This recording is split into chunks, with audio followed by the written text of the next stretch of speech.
Hi అండి, నేను మీ Lakshmi village ఫుడ్స్కి స్వాగతం. అందరూ ఎలా ఉన్నారండి? బాగున్నారా? నేనైతే బాగున్నాను. చాలా రోజులు అయ్యింది కదండి వీడియో చేసి. ఈ పచ్చడిలో బిజినెస్ మొలకని నాకు బాగా బిజీ అయిపోయిందండి, వర్క్ ఎక్కువయ్యి నేను కర్రీ చేసి నేను వీడియో పెట్టలేకపోతున్నాను.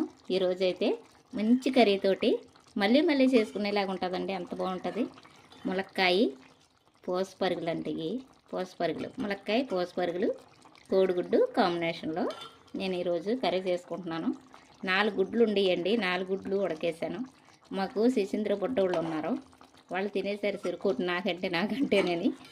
అందుకని మాకు కడకు వచ్చేటప్పటికి 2 మిగిలియండి. నచ్చిందా అండి? ఇది ఎలా చేసుకోవాలో ఈ ములక్కాడ కోడిగుడ్డు ఈ పోసపరుగులతోటి కాంబినేషన్ చూసారా, తిక్కి గ్రేవీతోటి పులుసు అనమాట. చాలా బాగుంటుంది, తినే కలిసి తినాలనిపిస్తుంది. సరేనా, మిమ్మల్ని నోరూరిచ్చేస్తున్నానా? ఎలా చేసుకోవాలో వీడియోలోకి వెళ్ళిపోదాం.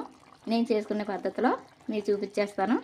ఎప్పుడైనా సరేనండి, మన కర్రీ చేసుకున్నప్పుడు ముందు నుంచి కడవరికి చూస్తే ఖచ్చితంగా మనకు అర్థమవుతుంది అనమాట ఎలా చేసుకోవాలనేది. మనకి మంచి రుచి రావాలంటే అలా దగ్గరుండి చేసుకోవాలన్నమాట. సరేనా, వీడియోలోకి వెళ్ళిపోదాం, నేర్చుకుందాం.